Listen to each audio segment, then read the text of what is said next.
Thank you, Senator Martinez. Senator Begich. Thank you very much, Mr. Chairman, and I echo those comments that the Senator just said, and really appreciate the work you all have done. It's been an actually interesting couple hours here listening to all the questions. The good news is most of my questions were answered, so you're lucky about that. But I do have some very specific ones I want to kind of rapid fire if I can. First, General, in regards to Iraq, as we start to draw down and turning the efforts over to the Iraqi government, are there any one or two things that really stand out that could become showstoppers or issues that we just got to keep our eye on as this process starts? There are several, Senator. The residual capacity that, as I mentioned, Iran does continue to provide support for in terms of what essentially are proxy extremist elements. We still see those. By the way, the Iraqi government is watching that very carefully, and in fact, their security forces will go after them when they have the intelligence to do that. And I should note that our special operations forces have trained those individuals and still do provide a variety of support and assistance, although the Iraqi forces take the lead against the former militia and the other elements that used to be called the special groups. There are residual al-Qaeda, and it's more than residual. It's still a force to be reckoned with. It is the al-Qaeda and other extremist allies that continue to carry out the suicide attacks that we have seen periodically. Touch wood, those have generally been spaced out farther, but we have seen some very tough ones in recent weeks nonetheless. Again, Iraqi forces very much going after those as well, but they do require continued assistance in certain areas, as we discussed, Diyala and Nainawa provinces in particular in certain parts of Baghdad. Of big concern is the bundle of issues that is wrapped up in what's called the disputed boundaries issues. Some of these are Arab-Kurd issues. Some are Sunni-Shia issues.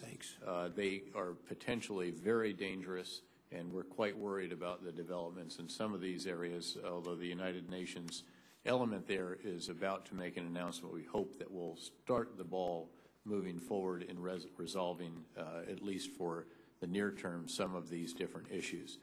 And then you have a host of other issues wrapped up in politics.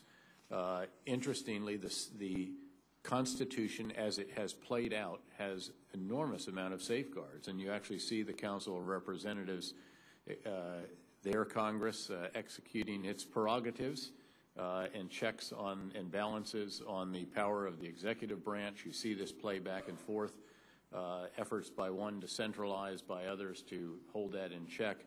But some of that can result in actual insecurity challenges, and that's something else that we have to keep an eye on.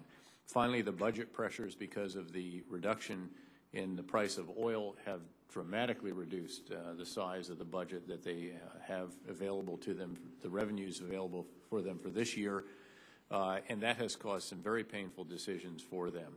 They're working their way through that. A related one of those is the integration of the Sons of Iraq. It truly is an oversight. We do believe that money was moved and then came off the plate. It's back on the plate, and they keep finding short-term solutions to what could be a long-term problem if not resolved properly over time. But the vast majority of the Sons of Iraq are now being paid by the government of Iraq, although each monthly payroll has certain degrees of emotion and tension connected with them.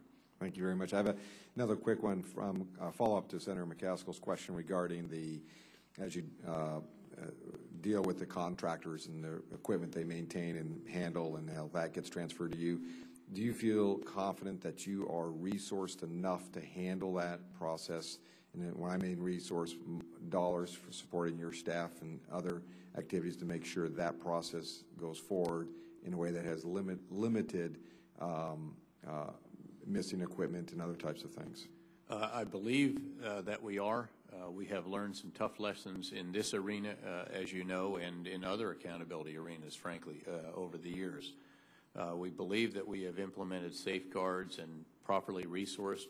I do believe that there is still progress required in terms of increasing our capability broadly in the field of contracting in general. That process has begun, and it's a little bit like training leaders or developing leaders for the Afghan National Security Forces. You just don't have those to pull off the bench and throw in at more senior levels. But the momentum has shifted in that regard, and I think that's a positive direction. Thank you very much. I'm going to shift now, if I can, to Afghanistan, and I'd look toward any one of you, but I'll start with you, General. And I'm going to read a comment. We did some analysis, but according to the field manual 3-24, which I know you had some involvement in developing and authoring that, it talks about the density that you need to have and the ratio of 20 to 25 per 1,000. And when you look at Iraq, which, I want to echo the comments throughout the day here that have talked about the work that you have done there and the success that we have had there. The ratio, when you look at that, is 28 to 1,000 based on our troops, coalition, the Iraqi security forces, the Army, all those pieces all added in. It's about 28 to 1,000.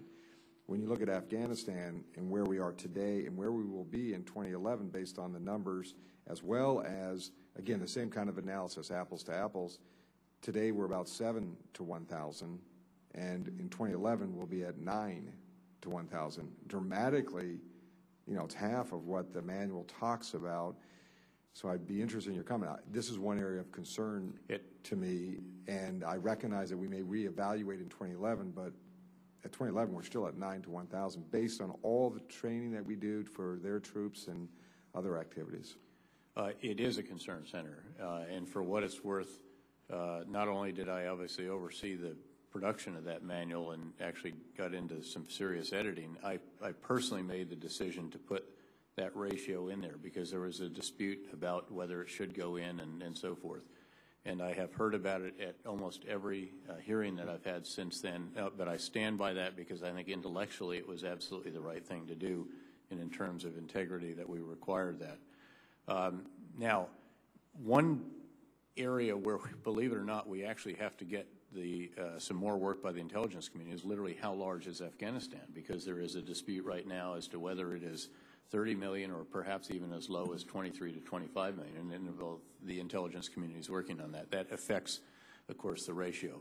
But the bottom line is, your point is exactly right, that even at the end of the additional coalition forces, the additional the accelerated development of the Afghan National Army and the other Afghan National Security Forces, that certainly according to that ratio, if you assume that there's an insurgency throughout the country, which is not necessarily the case, and that's another important factor, that you need more forces. Again, I think that's something that as the assessment goes forward, and I'd defer to the Undersecretary on that. Madam Secretary. Senator, if I could, this actually, there were several faithful students of General Petraeus' coin manual involved in the strategy review. She was present at the very first seminar. So we actually had several discussions on this very issue. And what I will tell you is we asked the intelligence community to give us their best assessment of where the sort of insurgency had its deepest roots, where it was really focused and concentrated geographically in the country. And while there are pockets in the north and west that are important, the concentration really is in the south and up into the east.